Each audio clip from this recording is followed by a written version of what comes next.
नल का दमयंती को अकेली तोती छोड़कर चले जाना।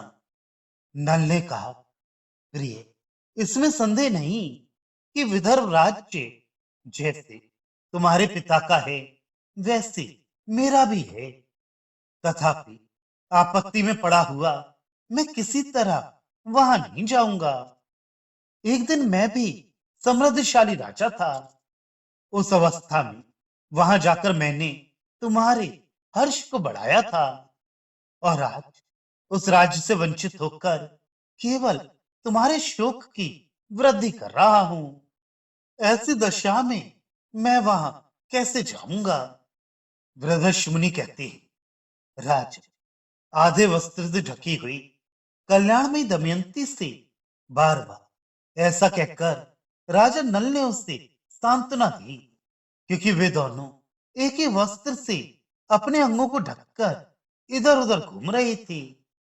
भूख और प्यास से थके मांदे वे दोनों दंपत्ति किसी धर्मशाला में जा पहुंचे। तब उस धर्मशाला में पहुंचकर निषद नरेश राजा नल वैदर्भी के साथ भूतल पर बैठे। वे वस्त्रहीन, चटाई आदि से रहित, मलिन एवं धूल दूसरित हो रहे थे। दमयंती के साथ थककर भूमि पर ही सो गए। सुकुमारी, तपस्विनी, कल्याणमयी दमयंती भी सहसा दुख में पड़ गई थी। वहां आने पर उसे भी निंद्रा ने घेर लिया। राजन राजा नल का चित्त शोक से मथा जा रहा था।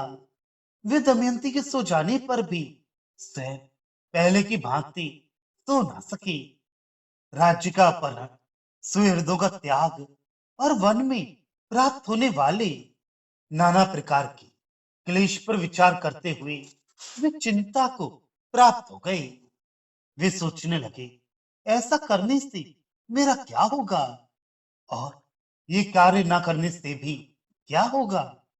मेरा मर जाना अच्छा है कि अपनी आत्मीय दमयंती को त्याग देना।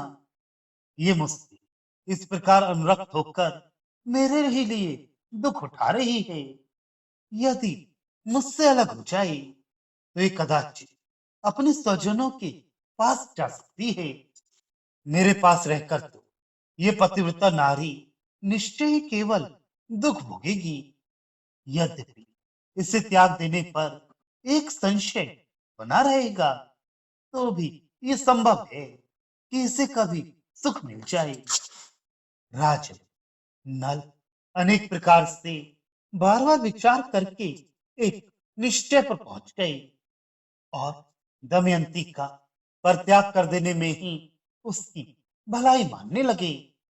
ये महाभागा, ये शस्त्री दमयंती मेरे भक्त और पतिव्रता है। पातिव्रत तेज के कारण मार्ग में कोई इसका सतीत्व नष्ट नहीं कर सकता। ऐसा सोचकर उनकी बुद्धि दमयंती को अपने साथ रखने के विचार से निवृत्त हो गई। बल्कि दुष्ट स्वभाव वाले कलयुग से प्रभावित होने के कारण दमयंती को त्याग देने में ही उनकी बुद्धि प्रवृत्त हुई।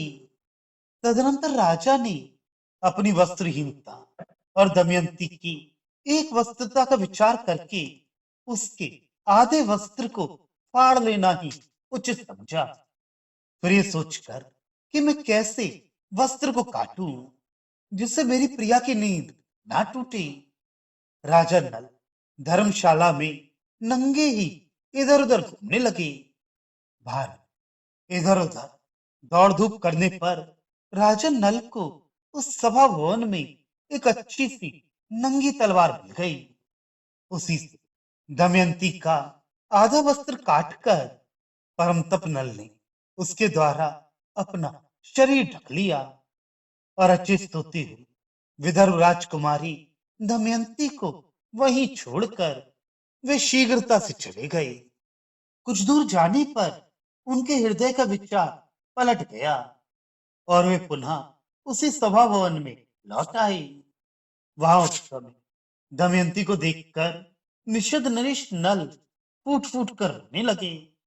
वे विलाप करते हुए कहने लगे, पहले जिस मेरी प्रियतमा दमयंती को वायु तथा सूर्य देवता भी नहीं देख पाते थे, वही आज इस धर्मशाले में भूमि पर अनाथ की भांति सो रही है।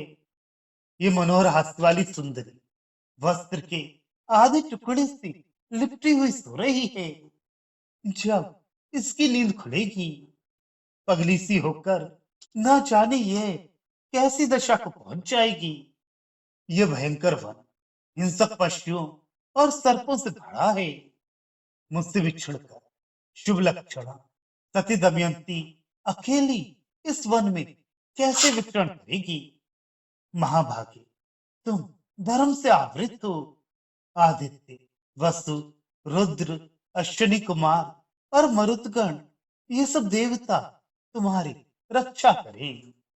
इस भूतल पर रूप सौंदर्य में जिसकी समानता करने वाली दूसरी कोई स्त्री नहीं थी, उसे अपनी प्यारी पत्नी दमयंती के प्रति इस प्रकार कहकर राजा नल वहां से उठे और चल दिए।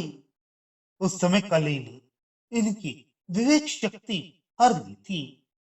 राजा नल को एक ओर कलयुग खींच रहा था और दूसरी ओर दमयंती का सौहार्द। अतः वे बार बार जाकर फिर उस धर्मशाला में ही लौट आते थे। उस समय दुखी राजा नल का हृदय मानो दुविधा में पड़ गया था। जैसे झूला बार बार नीचे ऊपर आता जाता रहता है, उसी प्रकार उनका हृदय कभी बाहर जाता, कभी सभा भवन में लौट आता था। अंत में कलयुग ने प्रबल आकर्षण किया, जिससे मोहित होकर राजा नल बहुत देर तक करुण विलाप करके अपनी सोती हुई पत्नी को छोड़कर शीघ्रता से चले गए। कलयुग के स्पर्श से उनकी बुद्धि भ्रष्ट हो गई थी। अतः वे अत्यंत दुखी हो विभिन्न बातों का विचार करते हुए उस सूने वन में अपनी पत्नी को अकेली छोड़कर चल दिए।